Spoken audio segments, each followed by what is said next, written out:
Lecture 4, The Jesus Movement and the Birth of Christianity.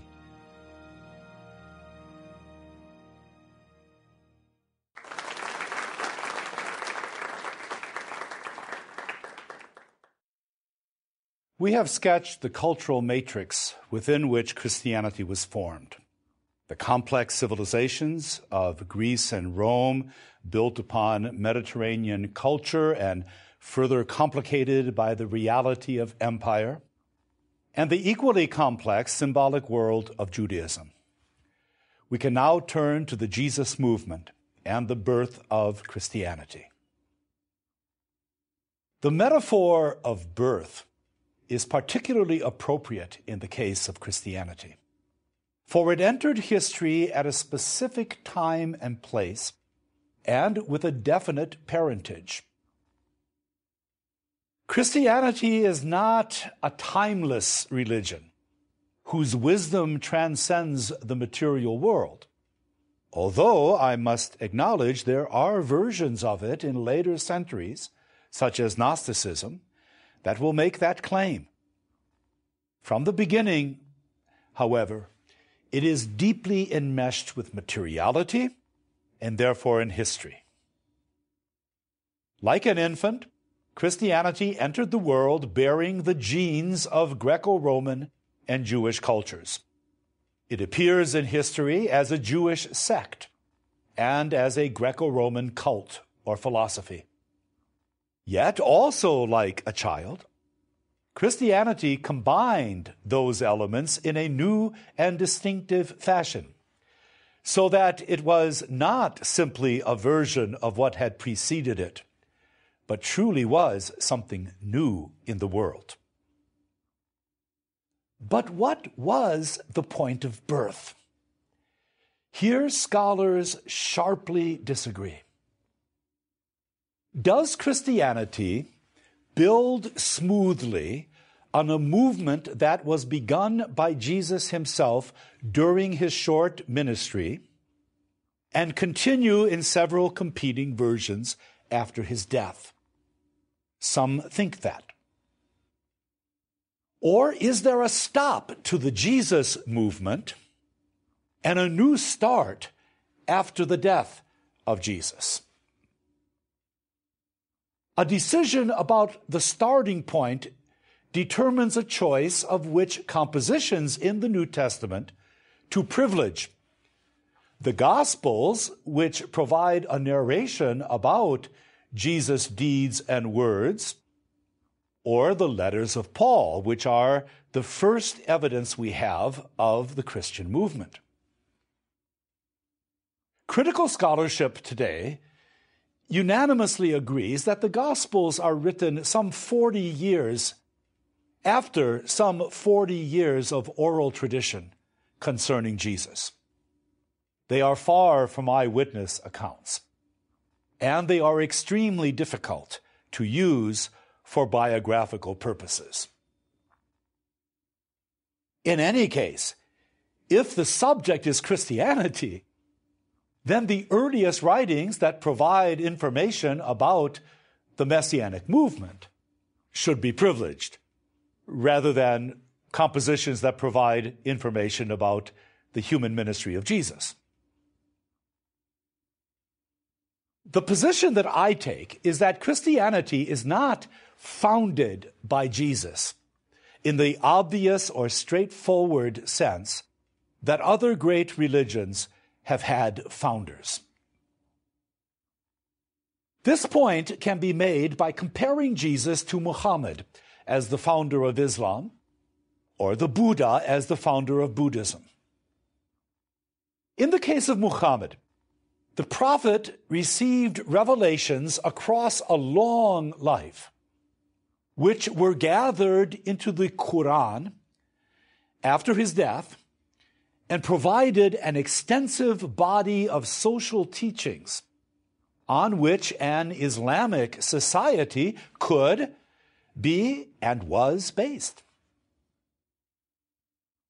In sharp contrast, Jesus' teachings over a very short period of public ministry tend to take the form of short aphorisms and puzzling parables. They are far from systematic and do not provide guidance even for a consistent manner of life. Or take the case of Prince Siddhartha. The experience of his enlightenment led to the construction of the Four Noble Truths, by the observance of which others could also experience nirvana and themselves attain the Buddha state. But Jesus' inner experience is not communicated by the Gospels. And Christians, in fact, do not claim to share Jesus' distinctive experience of the divine.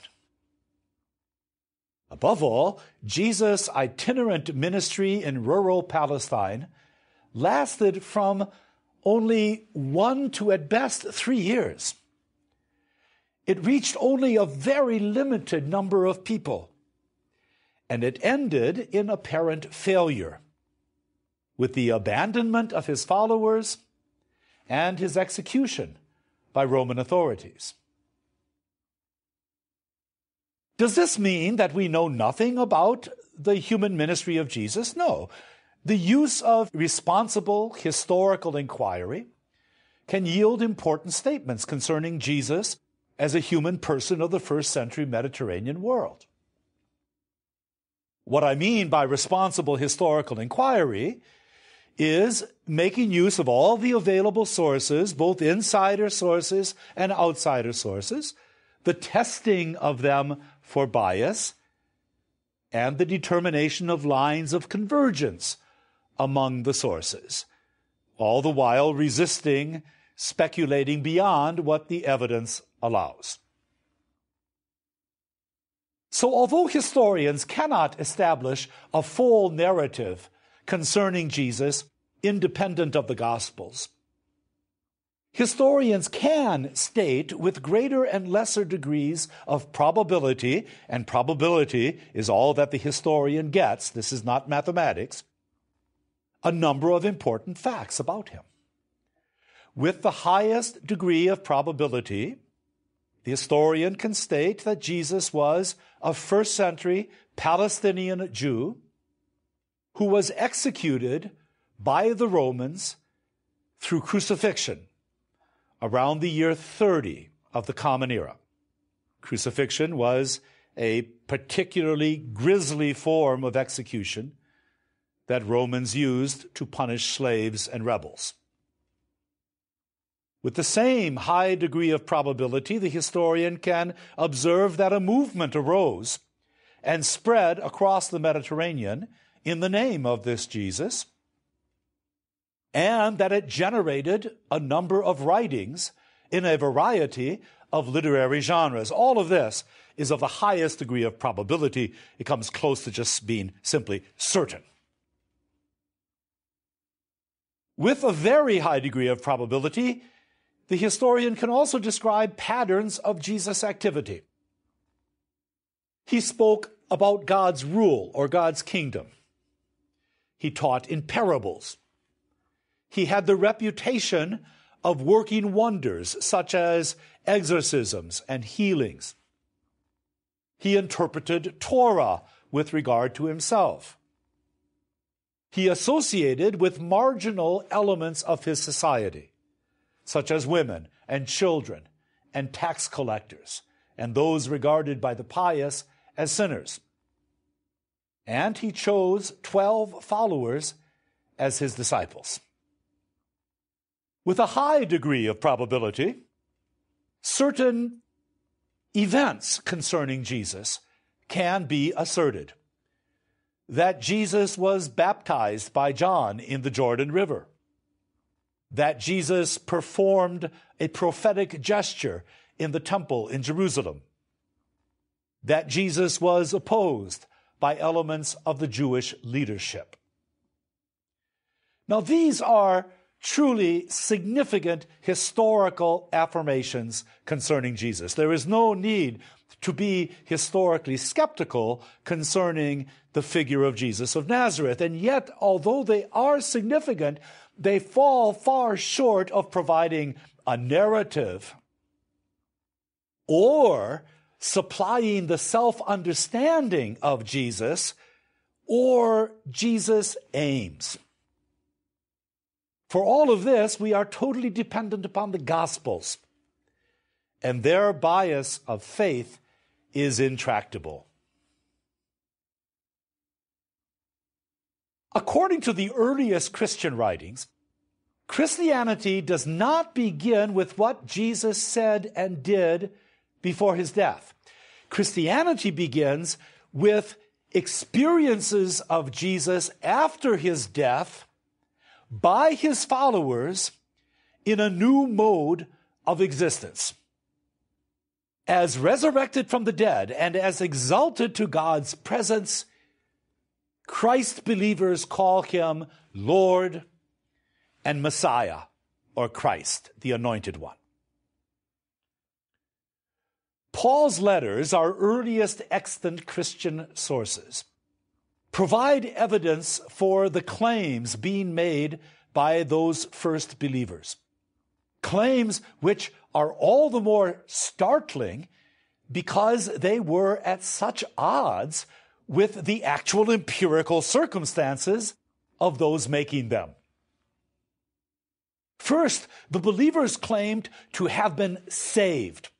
And salvation is not, in the New Testament, a future or a hoped-for state, but a present reality. They claim to be saved from negative conditions.